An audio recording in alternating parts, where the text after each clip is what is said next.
Hey everybody, it's been a while since I've filmed, so I thought I'd go ahead and bang one out. This actually came to me in the form of a user question at work, and I thought I would go ahead and make a video on this. Now, just FYI, a little house cleaning here first. Every couple minutes it may sound like there's a rat running across my desk. It's actually Jen over there typing. We're sharing a desk until I can get mine done. No, you don't have to move. I just wanted to inform everybody that you may be typing into the mic. And it's actually sensitive enough it'll probably still pick it up. Okay, back to you guys. So okay, tonight we're going to talk about stats. And this is a pretty interesting discussion, I think, because we're going to do stats and PowerShell, one of my favorite topics, right? The PowerShell part, not the stats part. So let's look at how we ordinarily gather stats, or information on stats, and the problems that can come about. And it's not really a huge deal, but you know, it's enough to really kind of make it worth your while to do it in PowerShell, I think. So, oh good, there's our Windows 7 basic scheme message again. And it goes off, and it comes back on. We're waiting. There we go. Okay, so, you finished? Okay, so, let's take a look at our stats real quick. I pulled this right out of BOL. Since I'm working in AdventureWorks anyway, I might as well pull some code out of BOL, right? So here we are. Here I can see the stats. You notice how this uses the stats date function that passes in the object ID and the index ID, right?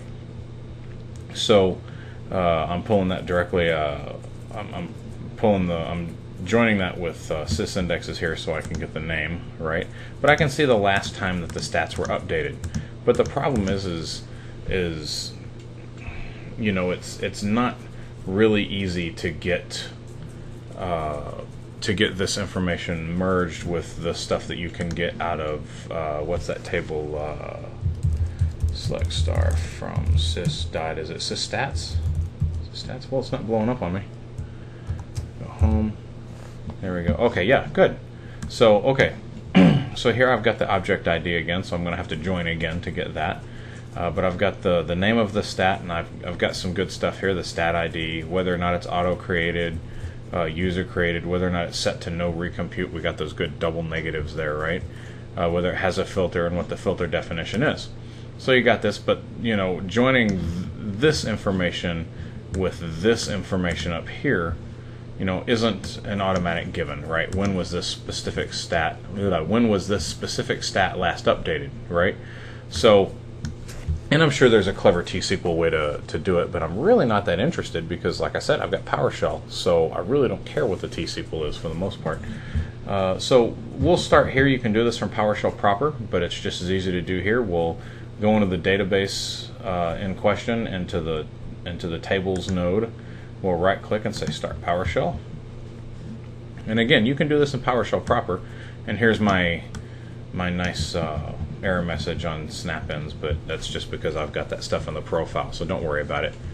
I'll go through and fix it one of these days, and you guys will be stunned that I opened up PowerShell, that I opened up SQL PS and didn't get an error. So okay, I'm in tables. Let's start with getting a directory. Okay, good. So I've got a list of tables here. Now, again, what can I do to these tables, right? Directory, pipe that to a get member, so I can see what I have available to me. Okay, good. There's a lot of stuff. There are a lot of properties. There are some methods, right? So actually, let me see here. Oh yeah, look at that.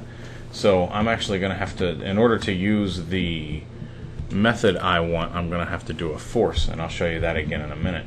But for right now, let's go ahead and look at the stats property, right? So how would I do that? I would say directory, pipe that to a format table. Let's just get name and stats. Name, comma, statistics. And let's do a /auto size just so we can see everything on the screen. Okay, so right now I've got tables with a comma delimited list of stats. And you can see that's fairly useless to us, right? Because we're not getting any of the information we want. And we can't even see the entire stat because it goes off the screen here, right? I could make the screen really wide and maybe we'd be able to get all the stats and maybe we wouldn't. But this is fairly useless to us.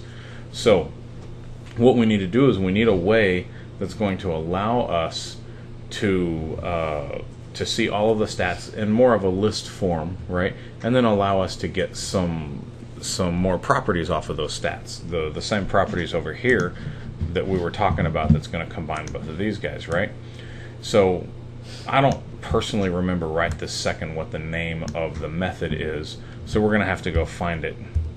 So we'll do a get member again, except this time we have to do a /force, which should force it to show us all of the methods that we couldn't see before. Let's see, do we have any other ones here? I still don't see it, but I know it's there. Let me just guess at what the name would be, because it's the naming conventions are usually pretty good. It's probably something like get statistics. So let's try that. Let's get out of here.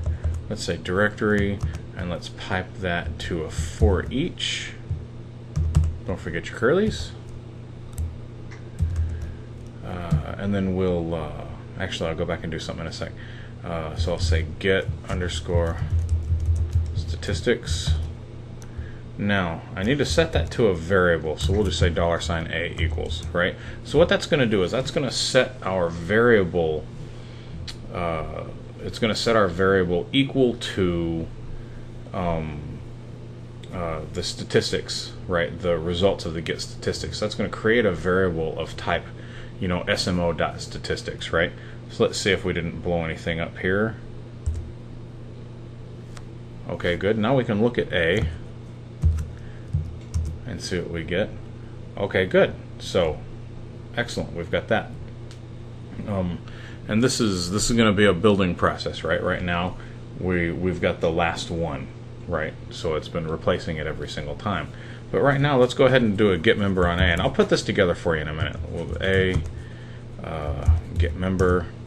Good. So you see, it is the type of smo.statistic, and we've got all of these properties on there that we can get, right? So you notice here we see has filter, what file group, the ID is auto created, is from index creation, which is slightly different than what we had over here. Come here. Slightly different from what we had over here, where it said, oops, I want to go to stats. Where it said here is user created, right? So is auto created, is user created, and this one here just has is from index creation and is auto creation. So you know it's slightly different, but it's the same information. And then we've got last updated. So in this one query, we've got name, last updated, is auto created, is from index creation, right? And then we've got these methods, so we can script it and so on and so on. So we've got some good stuff in here. Let's go ahead and take a look at a couple of them, and I'll finish this off for you. So right now, I can take that A and I can pipe it to a format table, and we'll just get name, last updated, and we'll just pull one other property. Let's say is auto created, right? We'll say minus auto because we want it to auto size. Okay, so good. We've got this really good information right here, and you notice how we've got it for that last table, right? Because because of the way we did it up here, but this is perfect because you'd ordinarily have to filter it. Now that's the really cool part, is you can filter this really well, and you can turn around and do anything you want to with this data, right? So now I'm going to go back and show you how to get it for all of these guys, right? So what you're going to end up with is a series of tables, and you're going to find it's actually going to be pretty usable. So let's go back up here and use the one that we already got. Okay, so we've got the stats right here, right? So again, we got a directory, we piped that to a for each, and for each one of those I'm going to set the variable A equal to the return of the get stats method. Okay, so for each one of those, I'm gonna have my command terminator. I'm gonna say A and pipe that to a format table, and the same thing, I'm just gonna say name, last updated, and what else did we say up above? What did we say? Oh, is auto created. Is auto created, and of course you can pick any of these you want to, right? So I'll say auto size on that one. And now that I've got that inside of there, you can see I'm going to get this lovely, I say this lovely list, but it's just one format table after another. And here I'm pointing at the screen again. I really got to get out of that habit. So now I have, you know, the name, and I've got this and this and this, right? So, really nice. I want to do something with that. I can't really do anything with this since it's just flying across the screen at 100 miles an hour, right? So I've got this same line. The easiest thing to do, right, is to take that and pipe that to a file so that you can go back and inspect it or send it to your users. That's what I ended up doing with mine, was sending it to my users, because there was a question on what the stats were, so I just sent it to them, right? And we'll just say f:\BCP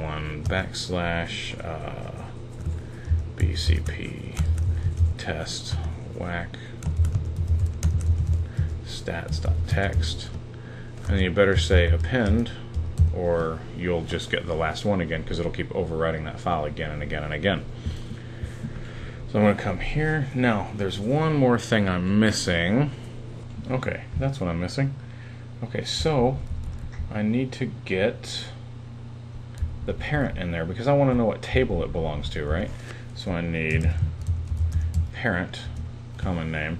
And so right here where it just says name, I'm going to need to put the parent in there so that I know what table this belongs to, right?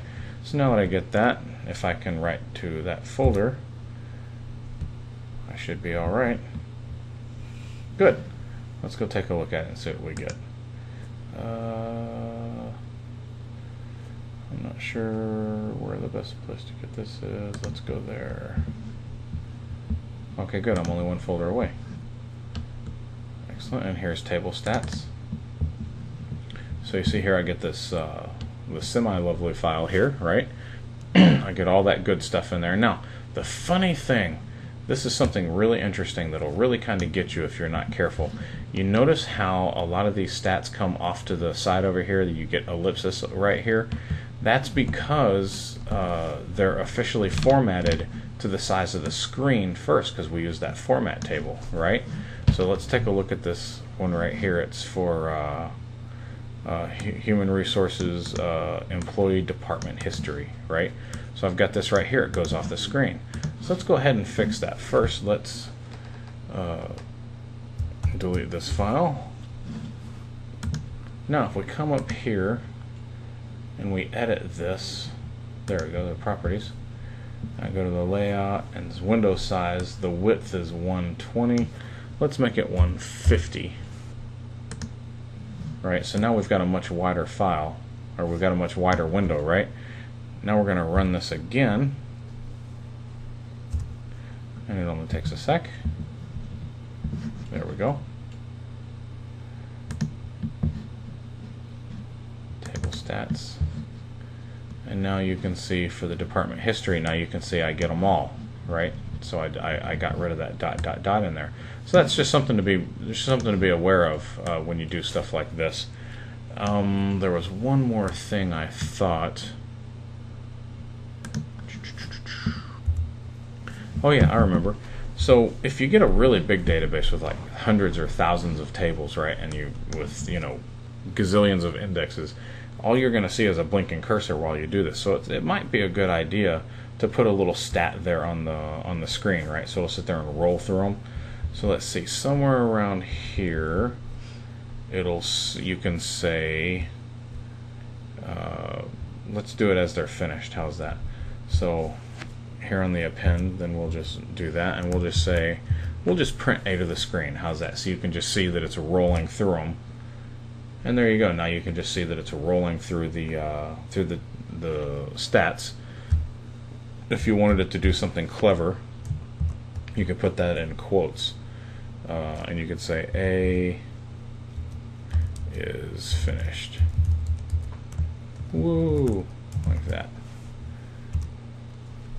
And there you go. So you can't really read it like that because you got the stats, but but like I said, but that's how you do it. And you see here you got, blank is finished, blank is finished, blank is finished. You'd be better off putting it in a better format. So I'm just screwing around right now. So anyway, that's how to get stats, all of the stats for all your tables at once. And it's really nothing if you got a lot of stats. You know, you could put them in individual files. You could put them in, you know, you could group them by schemas. You know, you can do this for all of your databases. And you see, it doesn't take any time at all. It's really, really fast. And you can, you know, then you can turn around and process these, and you can do, you know, you could, you know, add them to your own table in a database or something, and keep, you know, trending analysis kind of stuff on it and all that kind of stuff. So anyway, just wanted to talk to you about stats real quick. That's all I got. Hey everybody. Sorry, I know I just said goodbye to you, but here it is the next day, and I just got finished producing this video. And you know, sometimes when you're in the throes of things, you don't really know what's happening, you know, because I'm concentrating on recording and whatnot, right? So I just figured out what went wrong with the /force, and I wanted to show it to you. So you know, just to kind of complete the video. So what I did yesterday, if you remember, I was looking for. I was here in tables. Come on. And I did a get member. There we go. And so what I was looking for was some extra methods, and I've got a video on how to do this. I just remembered as well. But there's this number of methods here, right? And none of them are the method that we use, which was the get statistics, right? And so what I did here was I said directory /force, which is supposed to force it to get the extra methods, right? To show you the extra methods, but it didn't, right? And so that's the problem that you probably just saw if you're watching this and you just saw the rest of that. So what actually happened was, in the middle of this, I put the force in the wrong place. It should be get member -force, because when you do a directory -force, it won't really do anything here for get member. But what that does is, so if you want to do, if you're doing a directory for the databases, what -force will do is it'll show you the system databases, right? So if you do a force on get member, it'll show you the extra methods and whatnot that it doesn't want you to see. So as I do this now, I'll take that a sec. There, you see there are considerably a lot more. There's a considerable number of methods here that weren't here before. Here's all these set methods in here, right? And so, what were we talking about? Set statistics? Here's get statistics. That's what we used, get statistics. That one right there. So you can see, though, that now we've got extra methods in there. And if you want to know a little bit more about this, then go ahead and watch my video on -force. Maybe it was just a blog post. I'm going to check on that. But anyway, I just wanted to close that loop with you guys real quick. Talk to you later.